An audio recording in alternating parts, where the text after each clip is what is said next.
welcome to the EcoNews Report. I'm your host this week, Tom Wheeler, Executive Director of EPIC, the Environmental Protection Information Center.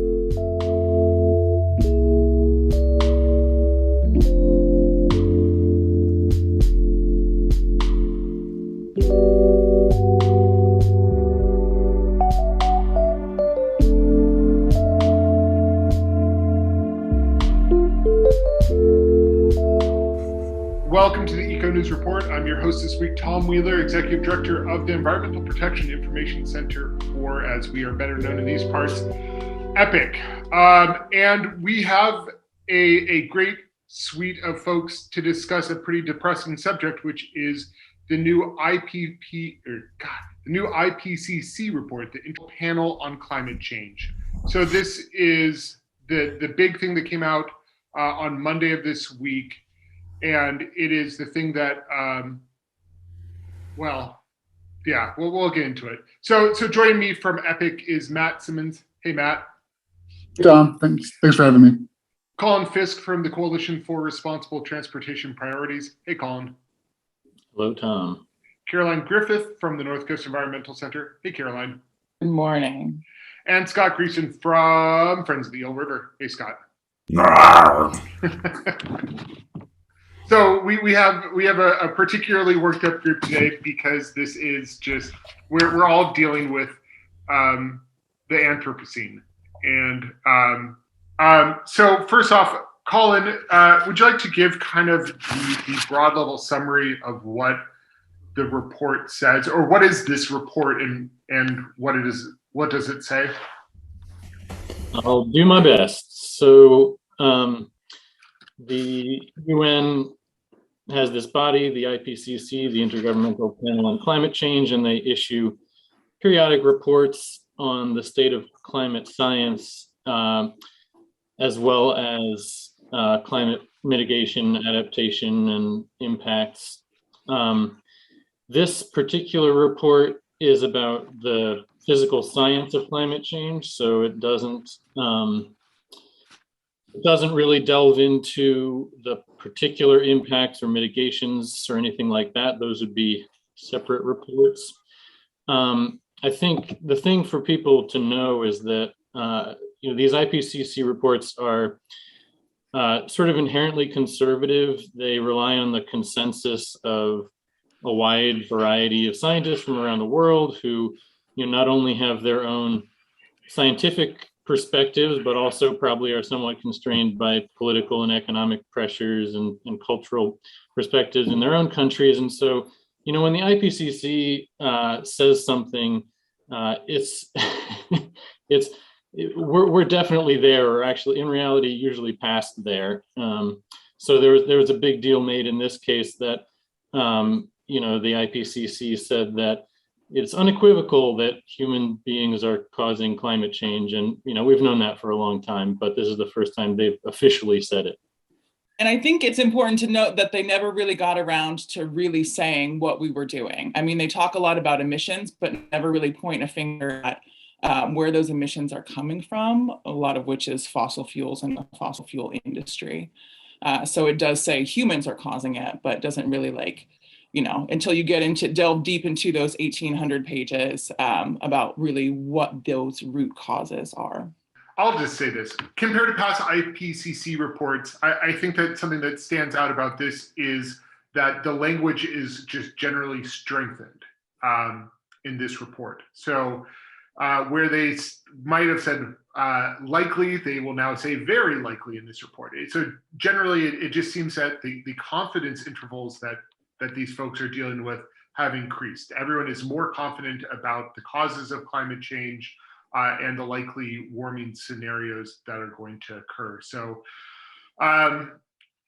it's depressing. So even in kind of what I would say our best case scenario, we're likely to see 1.5 degrees Celsius warming by 2050. We would have to see a very, very substantial reduction in greenhouse gas emissions to avoid that fate. And it's possible that we're locked in to some period of pretty drastic warming no matter what we do. Tom, Yeah. we are likely to see 1.5 degrees Celsius of warming by 2025, Yeah. not 2050. Excuse And me. that's one of the key problems with the IPCC's framework, is that this is a process that is designed to achieve consensus among all the nations of the world. So we are looking in a telescope in the rearview mirror, at a document that's been assembled to, reach consensus, which is not an easy thing to do, as all of us know who've tried to work in consensus-based organizations. You have to get to, the place where nobody disagrees with anything. And, the actual science that's going on right now, on the events that are happening right now, is in a very different place than the IPCC report. And, a couple of those points. One, the heat dome that just happened in the Pacific Northwest and especially Western British Columbia. We had attribution studies on that event within a couple of weeks of it happening that told us that that could not have happened without climate change, without the degree of global warming we're already seeing.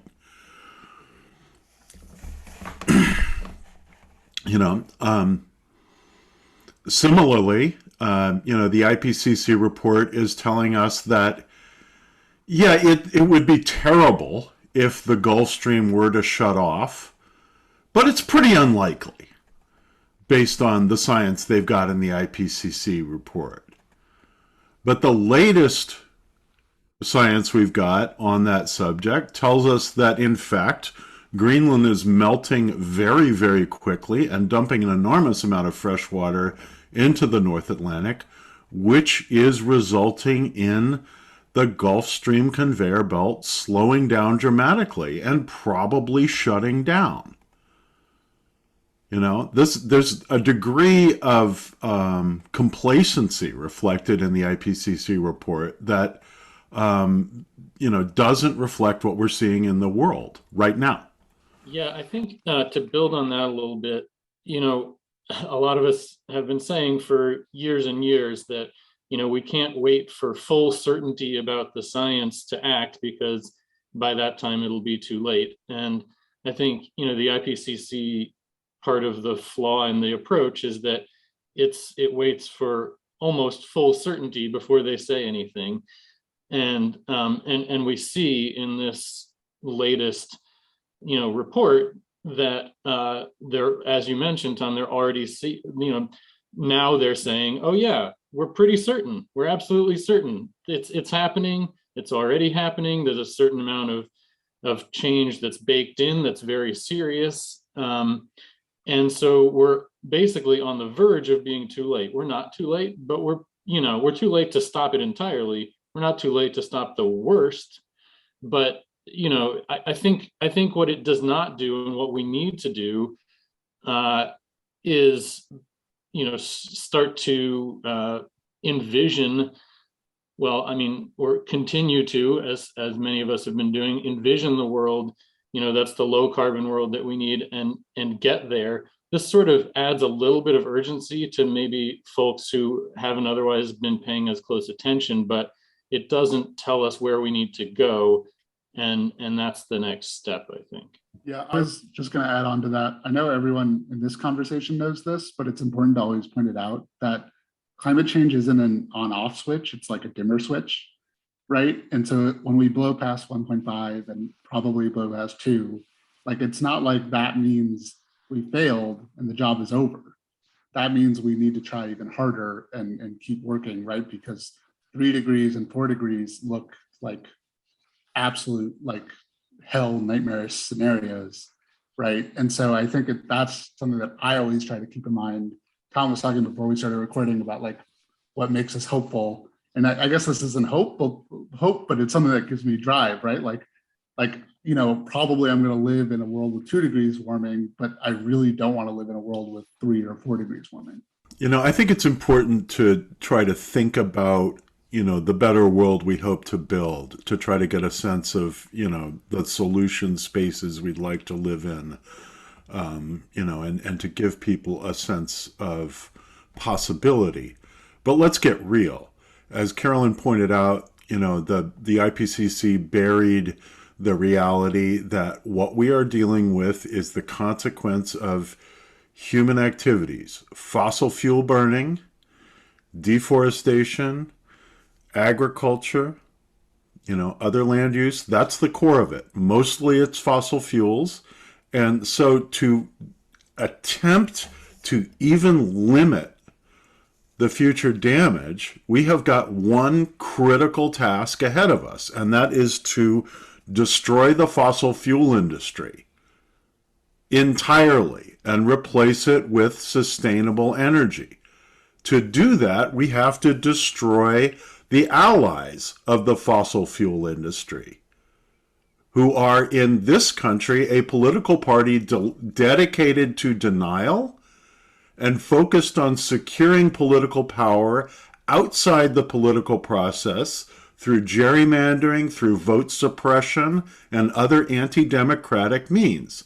And they have spent the last 50 years denying their role in the great crimes they have committed and spending tens of millions of dollars lying to all of us and creating the politics in which we are now stuck.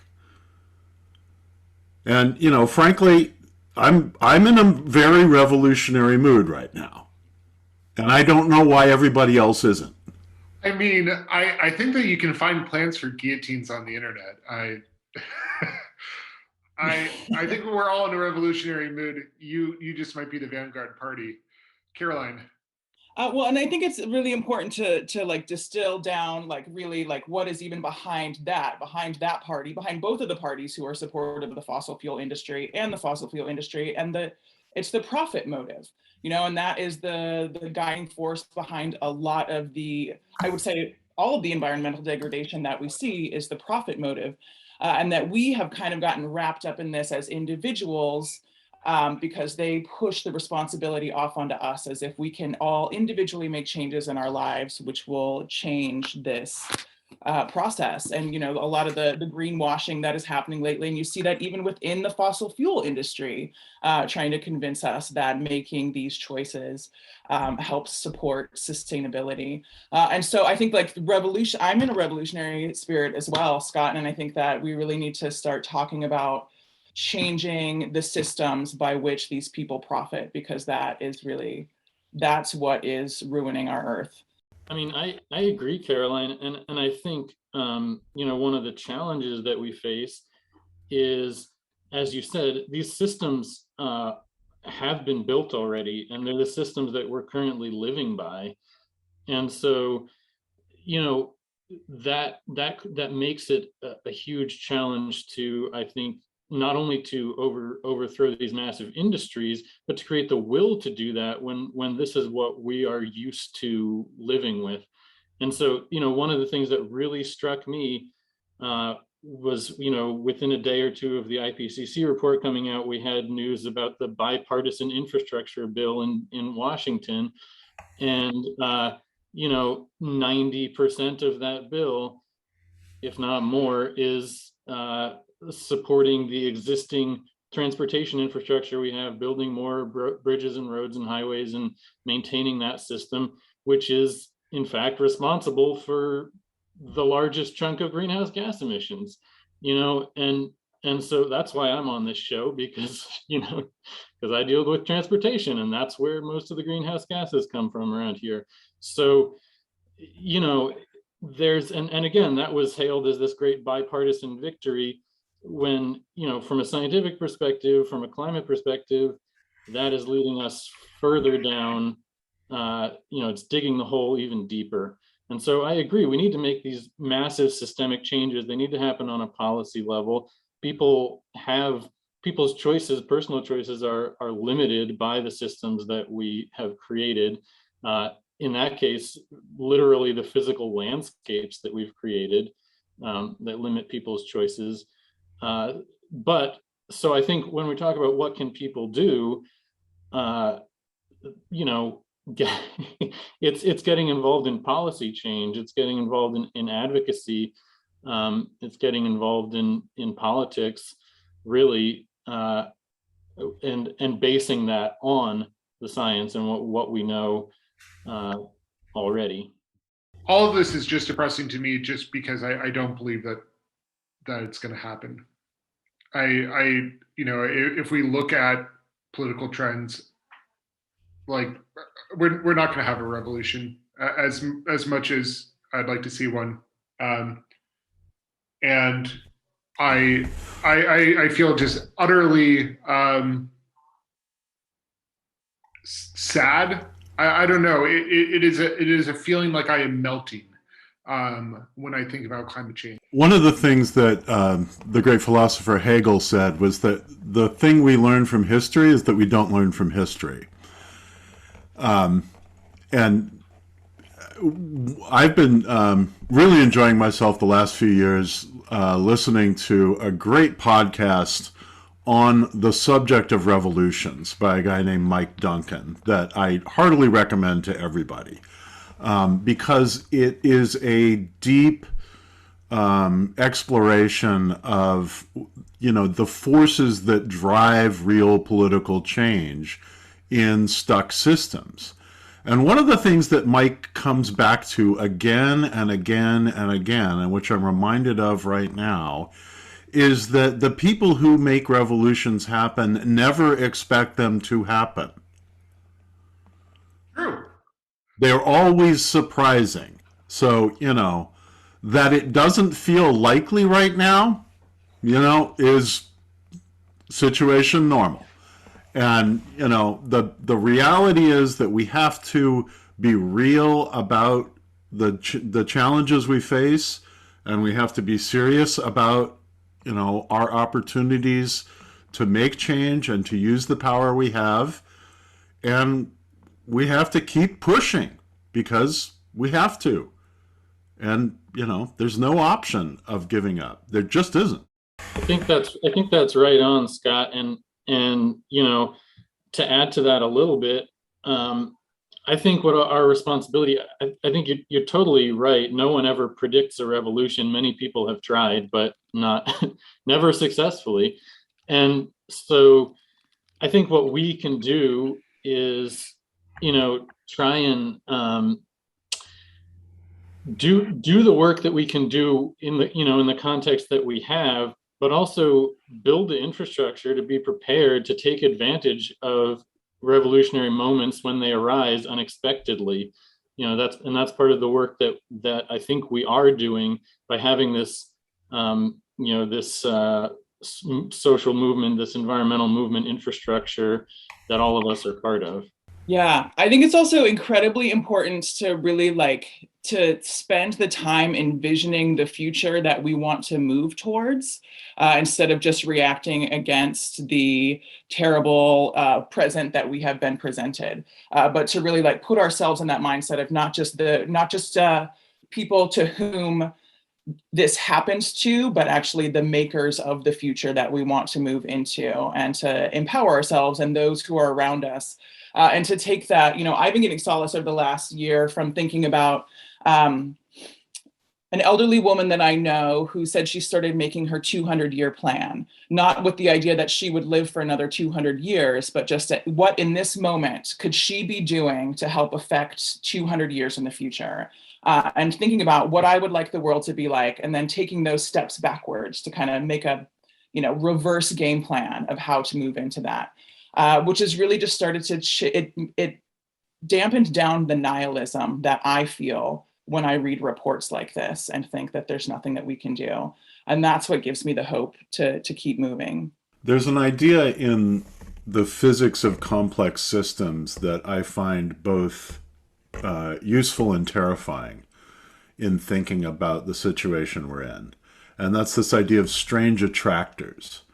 And it's essentially the idea that you can move in a complex system from one stable state to another, that isn't really necessarily a state you can move back to.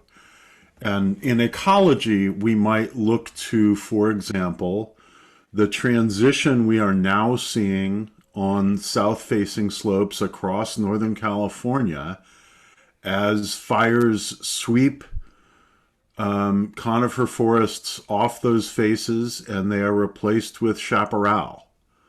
That's a different ecological community, a different plant community, a different, if you will, stable, relatively stable situation.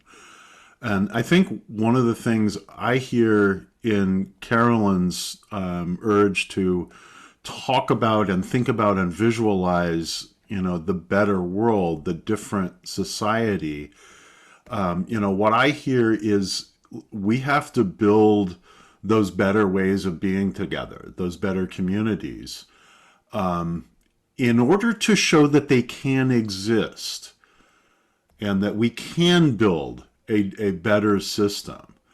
And those possibilities do exist. It may be hard to get there, but they're there. And so we have to hold that reality in our heads, as both a threat and a promise. Let's talk about local. Let's bring this local. So one thing that the report does conclude is that with warming, our region is going to become drier. We're going to see more extreme weather, and we're already seeing the effects of a drying climate. Scott, what does the Eel River look like these days? The eel's at its lowest level in recorded history. We have had the hottest months in recorded history in the upper Eel. We have had the lowest precipitation recorded in the upper Eel. The remnants of the pool of water stored in the Lake Pillsbury Reservoir are now hotter than they've been in known history. And frankly, things are better in the Eel watershed than they are in the Russian River watershed to our south, where they have had even more extreme dryness. And the State Water Board has now told agricultural diverters in the upper Russian River that they can no longer divert from surface waters beyond a 50-gallon per person per day limit. And we are hearing that diverters continue to take water from those surface sources, and the state's having a hard time figuring out what to do about it. And we've had shows on the EcoNews in the past about sea level rise here in Humboldt Bay.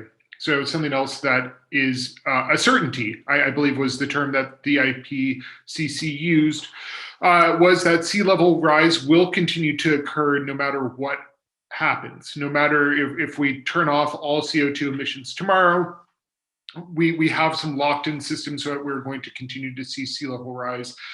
And locally, sea level rise is bad.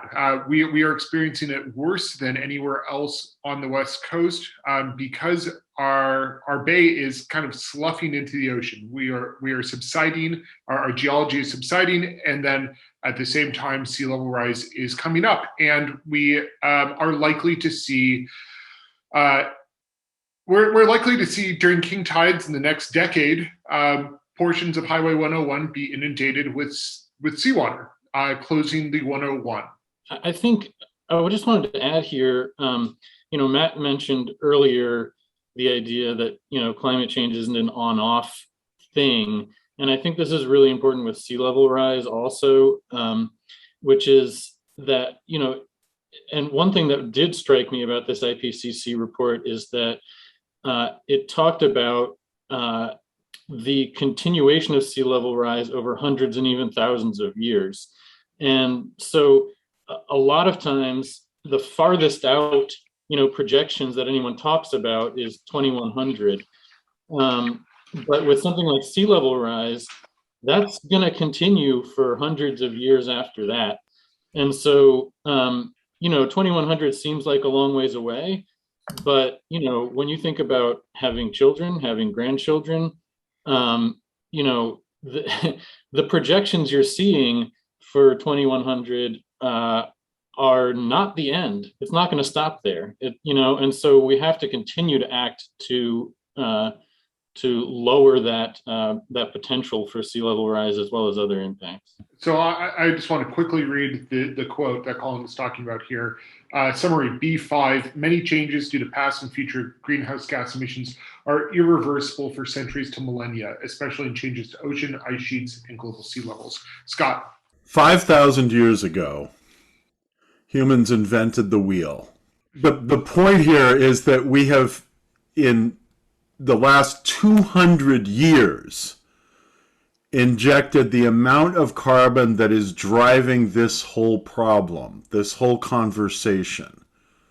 It is really, really hard for human beings to wrap our head around timescales, future timescales, past timescales, and the idea that, we have moved from inventing wooden wheels to building the internal combustion machines that have pumped fossil fuels into the atmosphere, over the course of that 5,000 year and that 200 year period. Well, now let's project that 200 years forward and that 5,000 years forward. And we're talking about 5,000 years from now, the planet still enduring the consequences of our actions today. Still suffering under sea level rise, still dealing with the biodiversity crisis we've created today. 200 years from now, as Carolyn's, point, I think is really eloquent, we have got to figure out what we're going to do now to try to get to a place where 200 years from now, our kids and our grandkids are going to have the possibility of even lives, much less decent lives. Climate change is forcing all sorts of, what am I trying to say here? My wife and I aren't going to have kids because we think that this world that they would inherit is so messed up that. My daughter, who's 20, asked me the other day, Dad, did they have fire seasons like this when you were a kid? And I was like, Clary, they didn't have fire seasons like this when you were a kid. 10 years ago, we didn't have fire seasons like this. Matt, then let's talk a little bit about the county's climate action plan and the emergence of Rocker, which hopefully will be the vanguard party leading our proletariat revolution for climate stability. So Tom and Scott, I completely hear you about what you were saying, but I just wanted to, I think for a lot of people, that kind of like, I'm not going to have kids is like, it can be sort of alienating, and it can keep a lot of people out of these spaces that would otherwise want to be in these spaces. And I think when we talk about kids and we talk about the future and like what the future is going to look like that's who we're talking about, right? We're talking about like our kids and our grandkids. And so, I just, for anyone listening to this, it's not like everyone who's an environmentalist has decided not to have kids. A lot of people have said, we're going to have kids and we want to make sure that world is better for them in the future. And I just wanted to have that point in there because I know people who, deal with that in a different way.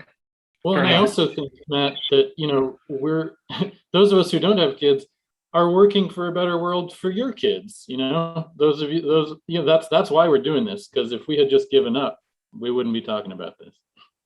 It's true. And as somebody who's decided not to have kids, I also decided to mentor kids. Because I think that it is all of our responsibility to bring that next generation into the future. And it also, that gives me a lot of hope, and it gives me a reason too, that these might not be people that I brought into the earth, onto this planet, but I really want to make sure that we can move into it together. Yeah, Gen Z gives me the most hope out of anything, just seeing how much better that they are than my own generation. And I feel like millennials are better than Gen X, who are better than boomers, who are, and so on and so on. Scott unmuted himself as a Gen Xer. I hope I didn't offend. I was just worried that you're about to say something about Jen Calt, and No. Jen Calt gives me hope too. She's a wonderful human being, and we all love her. Jen Calt, executive director of Humboldt Baykeeper. Can we talk about the climate action plan? So here is us trying to do something about climate change, right? So this is our local attempt to figure out what we are going to do to reduce greenhouse gases pretty significantly in the relevant time frame, the next 35 years. And we are anticipating a draft in probably about a month or so, I think is the most recent update there. Colin, I know that something that is already coming up and something that concerns the two of us, that we are already hearing pushback from local governments that what is in the climate action plan does not seem to be, in their view, politically achievable. And Yeah. can you talk about your thoughts on that and kind of the emergence of a group you started, Rocker, and tell us what Rocker is. Yeah, so I think it's important to note that the current the climate action plan, the idea of it is to be in line with the state's greenhouse gas reduction targets for 2030 at least, which is 40% reduction. And those targets are now a decade or more out of date. So, that seems really ambitious to a lot of people, but really, we actually need to be doing a lot more than that. And I think this comes full circle to, what we were talking about earlier, which is this is really about our ability to envision a different type of community that we want to live in. A low carbon community that would be better for us, lead to better quality of life for those living in it. Because what's constraining this is not the technical feasibility of anything; it's the political will, basically, and the community and social support for it. But yeah, it's a major concern that people, in the planning and public works community and the local elected officials, many of them seem to be concerned that even these sort of minimum changes that we need to see are not feasible. So, in that context, you and I and Caroline and Matt and a couple other folks, we started this new organization, the Redwood Coalition for Climate and Environmental Responsibility. And this is unlike most of our other affiliated groups. That's it's not a nonprofit, so it can engage in political work in ways that we cannot. And a big part of the purpose of that is, as we were saying earlier, the thing that we need to be doing really now is systems change, which involves political change, and nonprofits are limited in what they can do. So we're hoping that Rocker will push the envelope on the climate action plan and a lot of other issues where it requires systems change, which requires political change, which requires engagement in this sort of messy political system that we have. So I know we're trying to focus on local issues, and I think there's a thing that we can do here locally that will have a big impact nationally and globally, which is offshore wind development. And I should clarify, I'm not speaking for EPIC right now, but to me, Matt Simmons, an individual, like having as much offshore wind generation, replacing as much fossil fuel generation as possible is like not only necessary, but like a good idea, even if there wasn't climate change, because of all the other negative impacts of fossil fuels. And, I go on Facebook and I see local people talking about offshore wind, And there's this recurring theme, which is that like, oh, we should only develop enough offshore wind for Humboldt, for us, and not enough for other people. But the whole idea of climate change is that we need to like work together, and you're going to have to generate energy in one place for people to use somewhere else. And we aren't going to solve this problem like all islanding off and trying to take care of ourselves. And so for people listening about this, like something Humboldt can do for, the globe is have those big offshore wind turbines. Absolutely.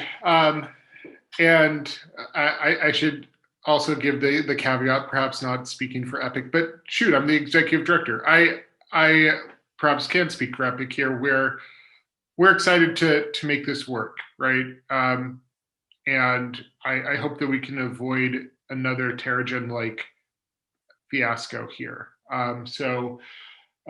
Here is where Jen Kalt comes in big, director of Humboldt Baykeeper. Again, Jen is one of the folks leading the charge in doing offshore wind energy work and participating in the Bureau of Ocean Energy Management's environmental review process, which we have a deadline coming up on September 13th, which is coincidentally my birthday, for the draft environmental or scoping for an environmental assessment for site assessment for the offshore wind, blah, blah, blah. It's all terribly confusing. And hopefully, if we don't screw it up, we'll have floating offshore wind turbines off our coast in 10 years. I think also, to build on Matt's point, currently the world is powered by fossil fuel sacrifice zones. The places where fossil fuels are extracted and processed are terrible. The impacts, the local impacts are much more concentrated. And, one of the great things about switching to clean renewable power is that the places that provide power don't have to be sacrifice zones. We can be, world renewal zones. We can, if we design these places right, and I think that's where we come in and where we can provide a good example for the rest of the country and the globe. Thank you for joining us for another episode of the EcoNews Report. I hope that you are leaving inspired to go, eat a billionaire and save the climate, save the planet, and not just, walking into the ocean. Tom, walking into the ocean will get easier. Yeah, right. It's just right outside your doorstep. Thanks, Colin. I was going to say, if everyone who cares about this walks into the ocean, we're going to hit like 6 degrees warming, right? Like it's just going to get worse and worse. That's true. We care or give up. That's true. That is true. And it can get better. That feeling of nihilism and isolation can get better when you find a group of people who's doing this work and join forces with them. Thanks for joining the show, and join us again next week on this time and channel for more environmental news from the North Coast of California. This was another episode of the EcoNews Report. Join us again on this time and channel next week for more environmental news from the North Coast of California.